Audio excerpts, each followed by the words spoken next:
A Joint Venture Europeia de Baterias para Veículos Automotive Cells, ou ACC, está a abandonar os planos para construir gigafábricas de baterias na Itália e na Alemanha, anunciou o Sindicato Italiano dos Metalúrgicos no sábado. A empresa, que conta com o apoio da gigante automóvel Stellantis, afirmou estar a considerar o encerramento dos projetos, que se encontram suspensos desde 2024 devido a um crescimento mais lento do que o esperado no setor dos veículos elétricos.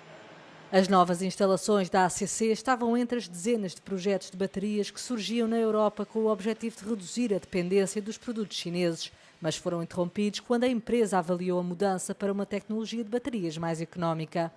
Na sexta-feira, a Stellantis, proprietária de marcas como a Peugeot e a Jeep, alertou que tinha subestimado a velocidade com que os consumidores mudariam para veículos elétricos. A empresa declarou que ia registrar um prejuízo de 22 milhões de euros e que venderia a sua participação na empresa conjunta de baterias.